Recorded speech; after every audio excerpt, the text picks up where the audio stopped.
Aim right, achieve big at KR Mangalam University. आज राहुल गांधी ने दो बार एटम बम फोड़ा, लेकिन जिस धमाके की उन्हें उम्मीद थी वो नहीं हुआ। राहुल गांधी ने पहले दिल्ली में एक प्रेस कॉन्फ्रेंस की, 6 महीने की मेहनत से बनाई पावर पॉइंट प्रेजेंटेशन भी दी, चुनाव आयोग और बीजेपी पर आरोपों की झड़ी भी लगा दी। बाद में राहुल गांधी ने अपने घर पर सहयोगी दलों को डिनर पर भी इनवाइट किया और यहां भी उन्होंने एक बार फिर एटम बम फोड़ा। लेकिन चुनाव आयोग ने कुछ ही घंटों में राहुल के एटम बम का टेस्ट भी कर दिया। इलेक्शन कमीशन ने कहा कि राहुल के बम में बारूद ही नहीं है। आखिर राहुल के इस एटम बम में क्या था ऐसा, देखिए इस रिपोर्ट में।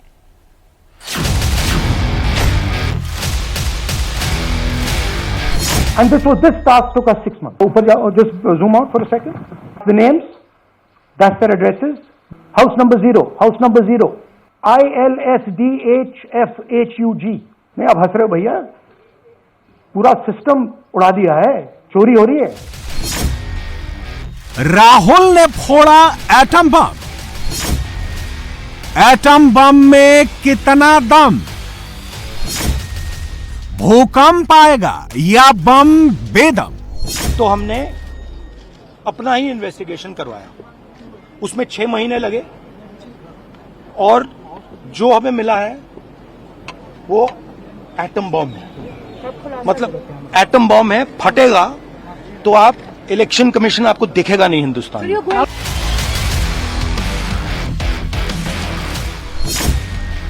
राहुल गांधी पिछले कई महीने से जिस एटम बम की बात कर रहे थे, आखिर वो फट ही गया।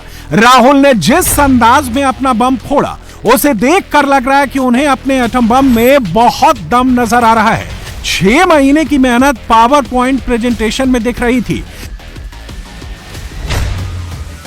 राहुल के हाथ में डॉक्यूमेंट्स का ढेर था। बार बार इन दस्तावेजों को लहराकर वो बता रहे थे कि सरकार ने चुनाव आयोग के साथ मिलकर वोटों की चोरी की है।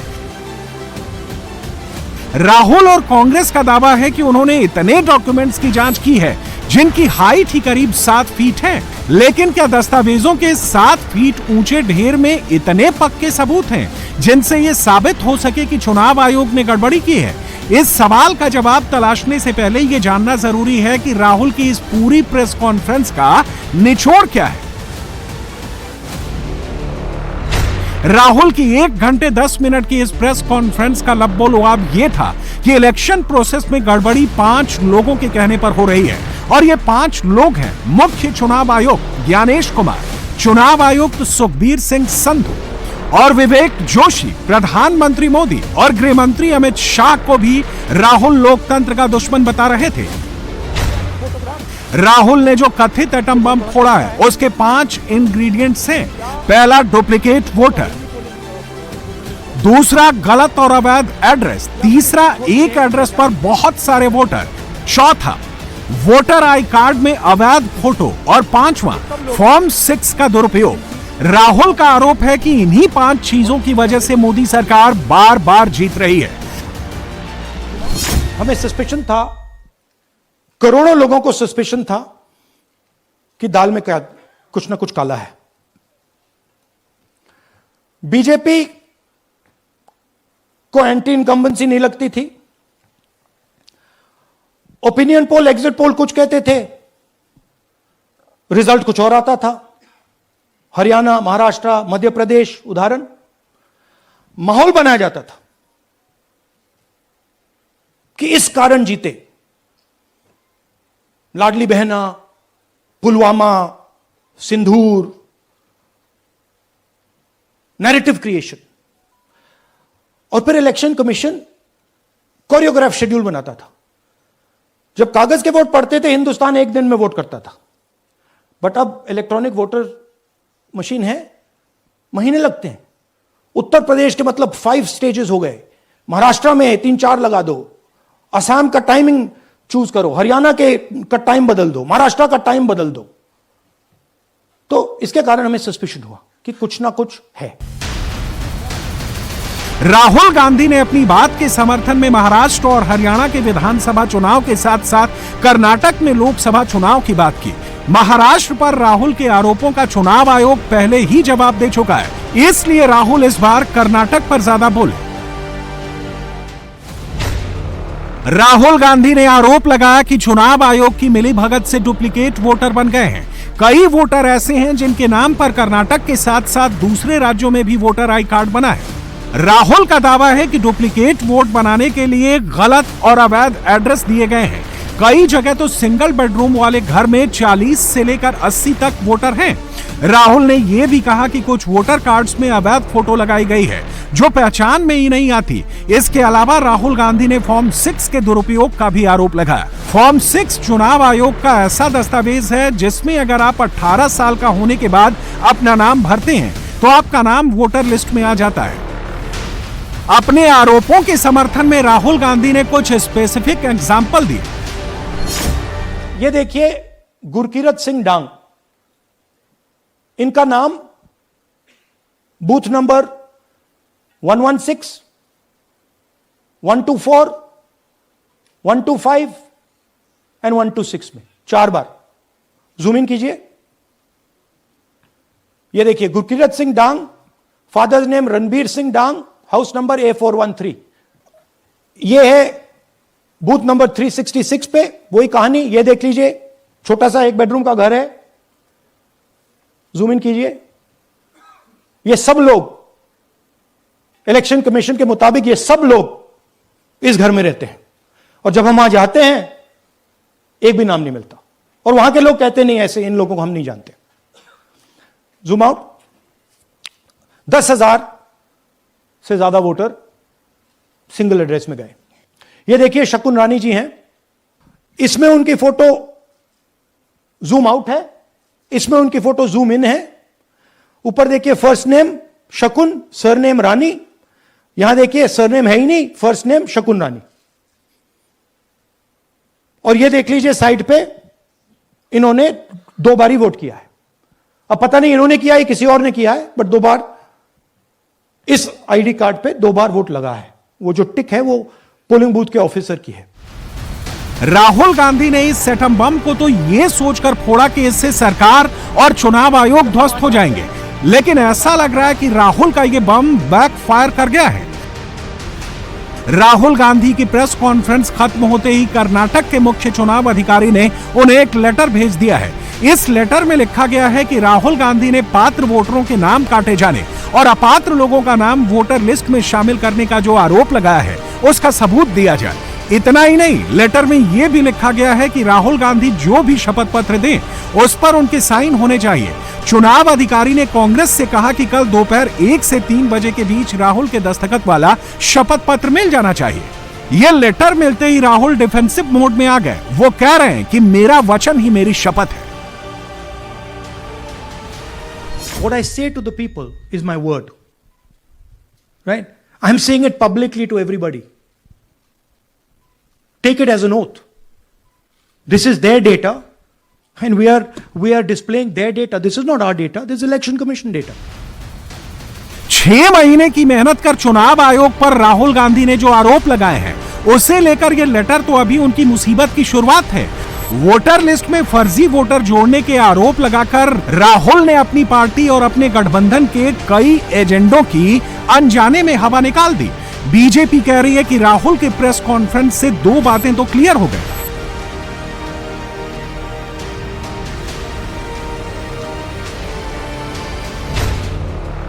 पहली तो ये कि ईवीएम सही है। अब तक कांग्रेस और बाकी विपक्षी दल कहते थे कि बीजेपी ईवीएम में गड़बड़ी कर जीतती है, लेकिन राहुल ने अपनी प्रेस कॉन्फ्रेंस में एक बार भी ईवीएम का जिक्र नहीं किया। राहुल का पूरा फोकस फर्जी वोटरों पर था। अब बीजेपी कह रही है कि फेक वोटर्स को खत्म करने के लिए ही तो बिहार में SIR यानी स्पेशल इंटेंसिव रिवीजन शुरू किया गया था। तब विपक्षी पार्टियां उसका विरोध क्यों कर रही हैं? बीजेपी ने कहा कि महाराष्ट्र में वोटर बढ़े तो उससे भी कांग्रेस को दिक्कत हो रही थी। अब SIR के बाद बिहार में वोटर कम हुए हैं तो कांग्रेस को उसमें भी घोटाला दिख रहा है। कांग्रेस तय कर ले कि उसे वोटर लिस्ट के मामले में क्या स्टैंड लेना है। पहली बात है कि राहुल गांधी और कांग्रेस पार्टी ने आज तक उन राज्यों में कोई भी प्रेस कॉन्फ्रेंस नहीं किया जिन राज्यों में उनको जीत मिली है। ये जो मीठा मीठा गपगप और कड़वा कड़वा थू थू, यह जो सिलेक्टिविटी है, कि हम सिलेक्टिव आउटरीच दिखाएंगे, यह भी भारत की जनता देख रही है।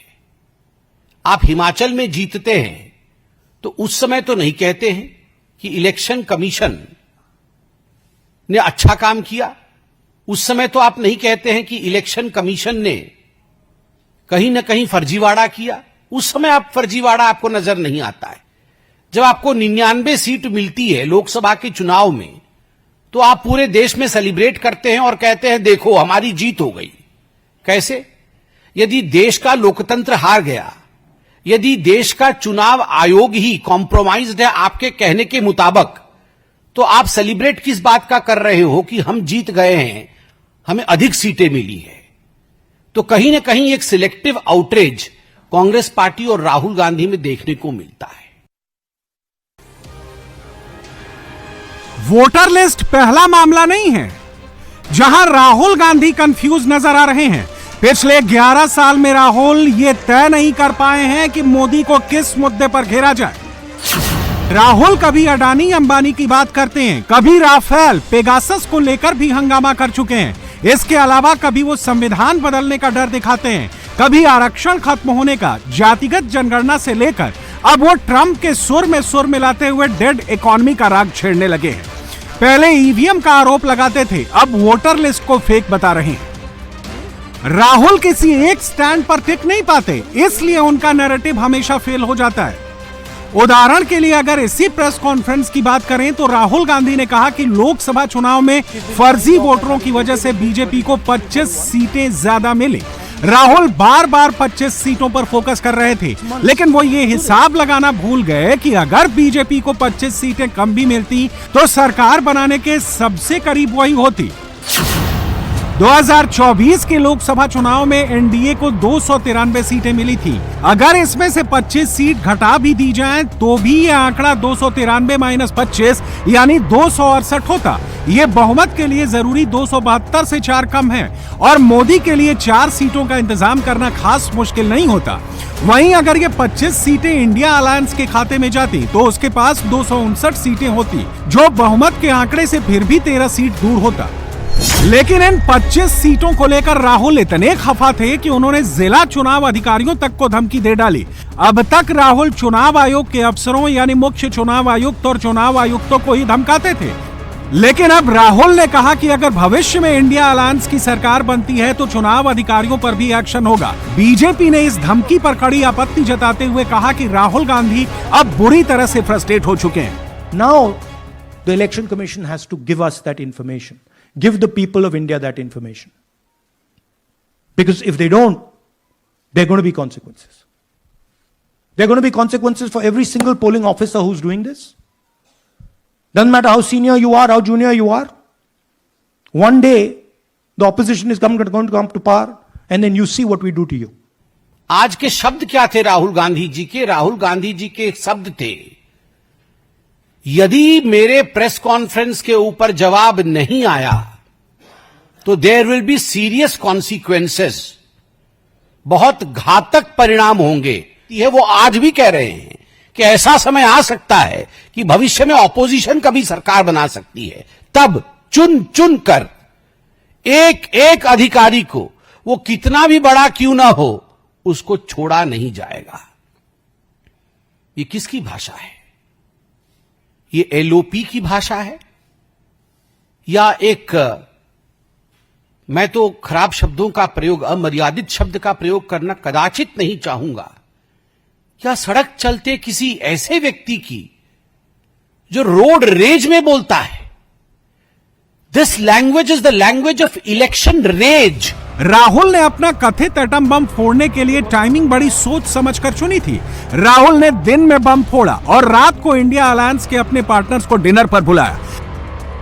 राहुल को उम्मीद थी कि उनके एटम बम से दिल्ली के सियासी गलियारों में हड़कंप मच जाएगा, चुनाव आयोग घबरा जाएगा, इंडिया अलायंस के सहयोगियों का मनोबल आसमान पर पहुंच जाएगा। लेकिन फिलहाल तो ऐसा लग रहा है कि राहुल का ये कंफ्यूज बम डिफ्यूज हो गया है। सहयोगी दलों के नेता भी राहुल के खुलासे को लेकर बहुत ज्यादा उत्साहित नहीं दिख रहे। राहुल गांधी ने 6 महीने की मेहनत से जो एटम बम बनाया था उसका चुनाव अधिकारियों ने कुछ ही घंटों में फैक्ट चेक कर दिया।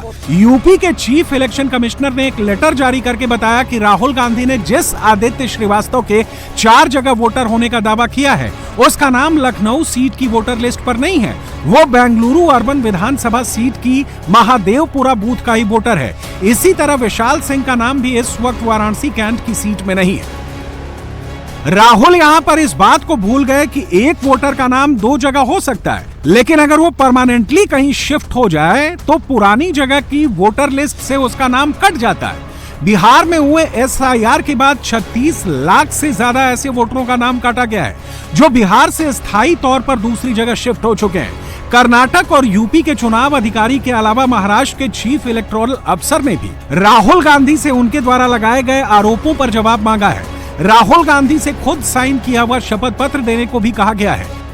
महाराष्ट्र के सीएम देवेंद्र फडणवीस ने भी कहा कि वोटों की नहीं बल्कि राहुल के दिमाग की चिप चोरी हो गई है।